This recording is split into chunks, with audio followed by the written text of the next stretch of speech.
नमस्कार साथियों, पाकिस्तान और भारत इस समय दोनों के बीच में टेंशन हाई हो चुकी है दोबारा से, क्योंकि एक बम धमाका जो है, एक विस्फोट जो है या एक आतंकवादी हमला जो है ये दिल्ली में हुआ है और उसके एक दिन के बाद एक जो विस्फोट है वो पाकिस्तान में भी हुआ है।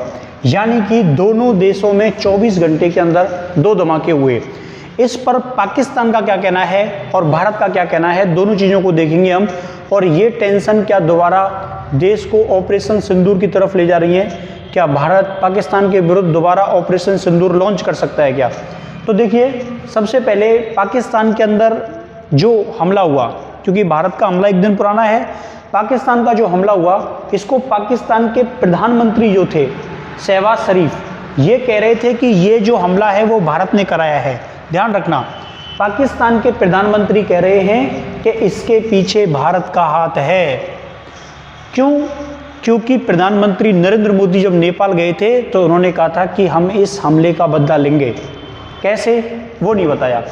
वहाँ के रक्षा मंत्री जो हैं वो कह रहे हैं कि ये हमला अफगानिस्तान ने कराया है, यानी कि उनका कहना है कि इस हमले के पीछे तालिबान है, और जबकि पाकिस्तान के प्रधानमंत्री कह रहे हैं इस हमले के पीछे भारत है। दोनों जो हैं उनकी राय जो है ना वो भी अलग अलग है। भारत कह रहा है कि हमारा पाकिस्तान के हमले से कोई लेना देना नहीं है। तो जो धमाका हुआ इस्लामाबाद कोर्ट में, यानी इस्लामाबाद कोर्ट के बाहर ये जो विस्फोट हुआ, हमला हुआ, आप ये तस्वीर देख रहे हैं, ये पाकिस्तान में कोई 10 साल के बाद हमला हुआ था, राजधानी के अंदर। पाकिस्तान में तो डेली होते हैं, लेकिन राजधानी के इतने अंदर, वहाँ के कोर्ट के, आपको पता है कोर्ट ऐसी जगह रहता है कि जो वीआईपी अधिकतर इलाके होते हैं, सिक्योरिटी के हिसाब से टाइट इलाके होते हैं, तो यहाँ पर ये हमला हुआ। इसमें इस्लामाबाद के कोर्ट के सामने हुआ था। 12 की मौत हो गई, 21 घायल हैं, और पाकिस्तान पुलिस इसे आत्मघाती हमला बता रही है। ठीक है, अब देखिए इसके पीछे क्या क्या चीज़ें हो सकती हैं, मैं आपको बताता हूँ।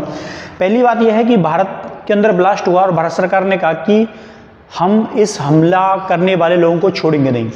तो पहला पॉइंट यह है कि पाकिस्तान की आर्मी ने, ध्यान रखना, पाकिस्तान की जो आर्मी है ना, इस पाकिस्तान की आर्मी ने खुद ही अपने देश में हमला करवा दिया हो, विक्टिम दिखाने के लिए कि देखो साहब हमारे यहाँ पर भी हमला हुआ है, और अमेरिका के सामने गिड़गिड़ाने के लिए कि देखो हम पे भी भारत ने हमला कर दिया।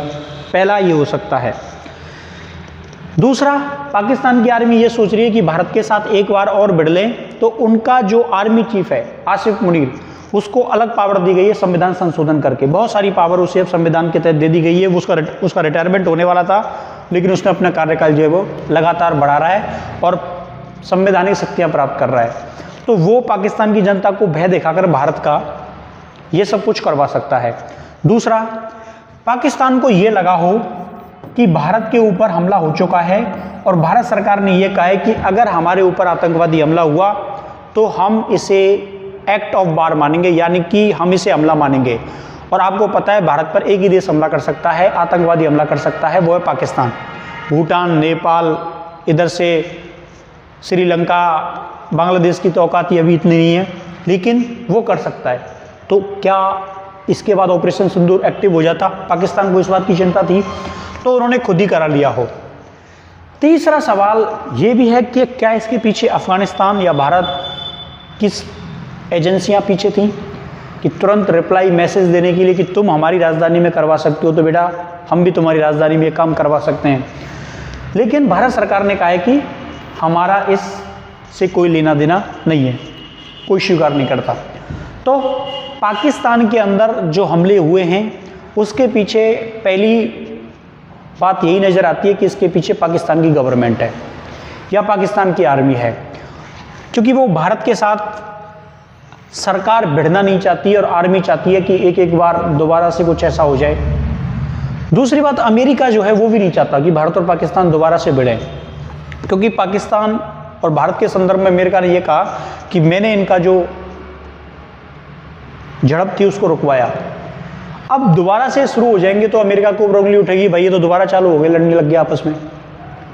तीसरा, रूस जो है, अमेरिका जो है और पश्चिमी देश जो हैं, पश्चिमी देश और अमेरिका खास करके ये नहीं चाहते कि भारत जो है यहाँ पर कोई फ्रंट खुले युद्ध का, क्योंकि ये सारे देश रूस के साथ उलझे हुए हैं और इस स्थिति में कई फ्रंट पर वार वो नहीं झेल पाएंगे। और अभी आप अफगानिस्तान की तरफ से टेंशन जो है वो बनी हुई है और अमेरिका अफगानिस्तान के अंदर घुसना चाहता है, वो एयरबेस प्राप्त करना चाहता है। तो ट्रंप ने कई बार स्टेटमेंट भी दिए हैं। तो इस स्थिति में अमेरिका के पक्ष में भी नहीं है, ना पश्चिमी देशों के पक्ष में है कि भारत और पाकिस्तान इस समय भिड़ लें। उन्होंने काफ़ी समय पहले बांग्लादेश की तरफ से कोशिशें की थी, लेकिन वो सफल प्लान नहीं हुआ। कई चक्करे लगाए गए घूमने, कुछ स्टेटमेंट दिलवाए, एक ग्रेटर बांग्लादेश नाम का एक फर्जी मैप जो है वो जारी किया ताकि भारत जो है वो चिढ़ जाए। लेकिन भारत ने जैसे उसके आसपास ऑपरेशन करना शुरू किया, प्रैक्टिस करनी शुरू की, नोटम जारी किए, तो बांग्लादेश थरथरा के चुपचाप हो गया। मान कि भाई हमारी बस की नहीं है, बहुत मारेगा ये, चारों तरफ से हम घिरे हुए हैं भारत से, पानी की तरफ से मारेगा और ज़मीन की तरफ से मारेगा, 2-4 दिन के अंदर ख़त्म हो जाएंगे हम।